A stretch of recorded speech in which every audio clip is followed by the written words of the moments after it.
I'm a mature student here at the University of Toronto in my 4th year, and I have 3 children, and I'm raising them jointly with their father. And the reason why I feel like my story is important is to encourage other moms that are considering coming back to school or starting a university degree. I'm a single mom. I have my kids most of the time, and their dad sort of takes them and helps me out as well, but mostly they're with me. I'm an undergraduate student, and my major is in political science, and my minors are in women's studies.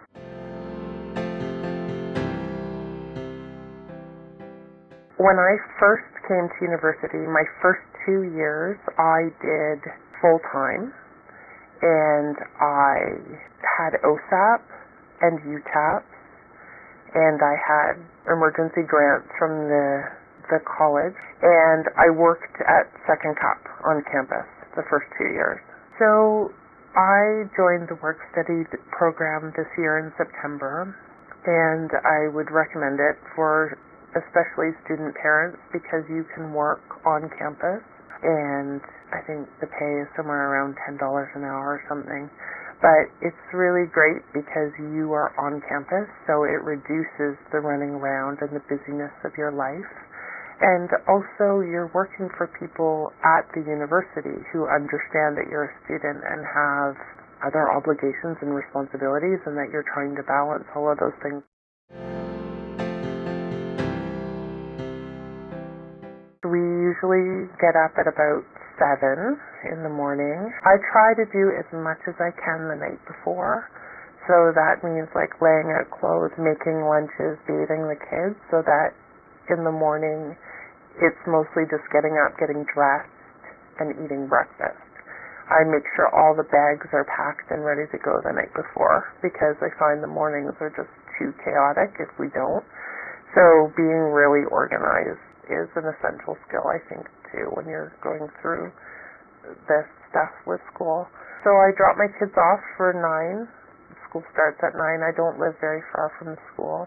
And then I come to campus, whether or not I have classes, because I find when I stay in my house, I clean and find other things to do, laundry. It's just you get distracted, the phone's ringing.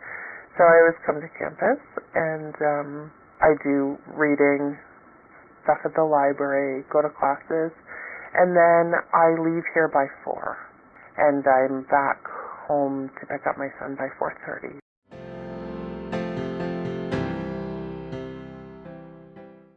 Being a single parent has impacted my student experience from the very beginning because when I started, I came to the academic bridging program. My 3rd child was only 6 months old. So I've always had my kids while I've been here at the university. And it's been tough to find time to study and tough to manage all of your responsibilities. It's hard to know what to prioritize because when you're doing schoolwork, you feel guilty about not being with your kids, and when you're with your kids, you feel guilty about not doing schoolwork. But on the other hand, it has its benefits in that it gives you some flexibility in terms of, school appointments or dentist appointments, things like that for the kids that have to happen during the day. When I was working full-time and had to manage those things, it was much more difficult. So, there are benefits and constraints.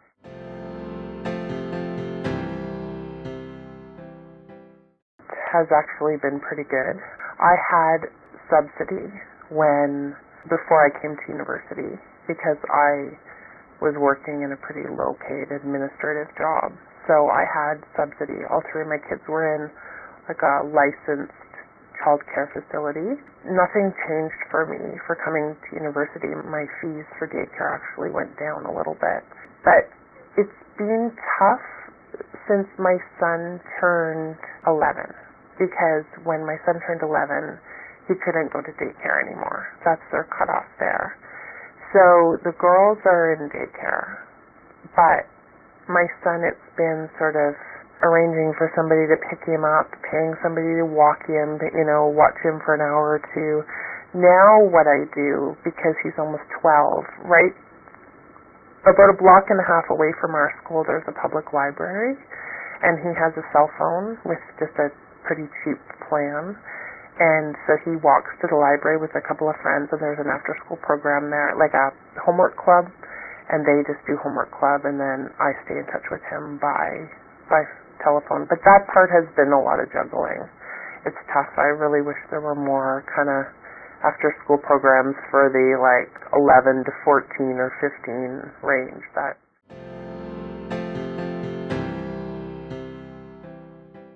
In terms of gaps, I think less bureaucracy surrounding student parents would be. I'm not saying that just because you have kids you should have special privileges, because I know a lot of people have a lot of things to deal with, but I think there also needs to be a little bit more widespread recognition that we're not dealing with just the same things that single kids that live at home are.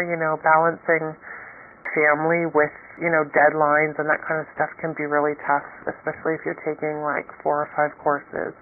And, OSAP requires that we take at least 3 courses to be full-time and to get OSAP funding. So I think that is a bit of a gap in terms of service. I don't know exactly how to articulate it, but I think having understanding professors makes all the difference in the world, and if more professors could be that understanding and a bit more accommodating, that would be great.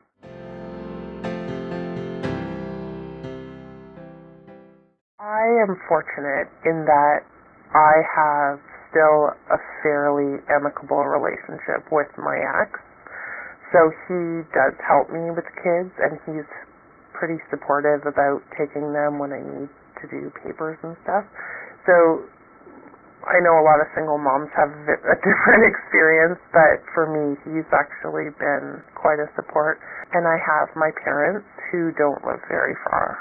They also help out and they don't take all 3 kids at once, that's a bit too much for them, but they'll take my son usually and keep him for a night or 2 for me. And then I have, a couple of friends that are also single moms, that we kind of trade favors back and forth, or just kind of arrange a play date for a couple of hours for the kids to get out of the house.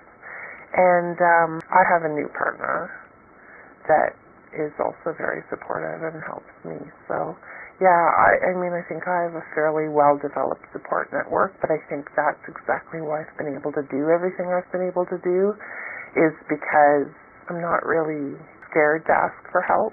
I tried that for a couple of years, kind of do everything on my own and trying to act like super mom, but it doesn't work very well. You get really burnt out. So I think asking for help is crucial when you're trying to balance, kids and work and studying.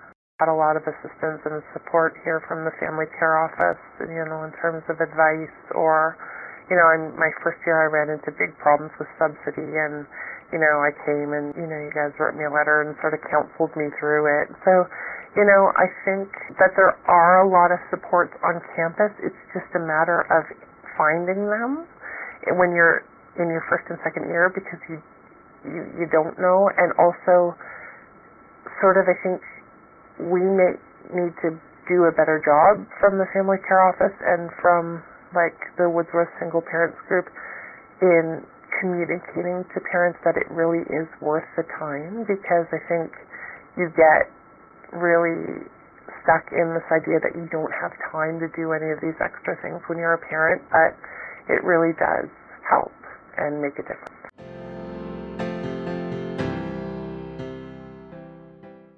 So I regularly bring my kids to campus, and I think I remember in first year sociology class them talking about, the chances of your kids going to university if their parents went to university is it's a really big indicator of success. And, for me that was a big part of coming to university, and since there are so many opportunities for the kids, I bring them. And I think it's been great for them to be exposed to this. They will always say, after I go to university, I'll do this, because they know that that's an expectation of them now because their mom is doing it. So I think it's great for them to be around and to be exposed and to see how things work here.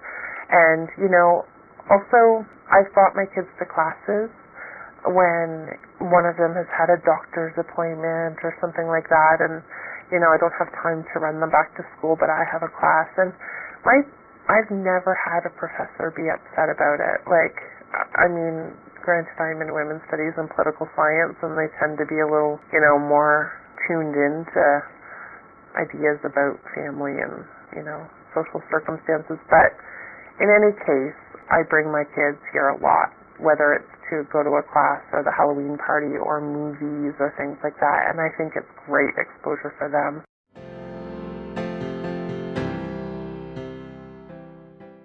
So another really great support at the University of Toronto is the Food and Clothing Bank. And the food bank is located in the basement of New College. It operates on Friday from 12 until 3.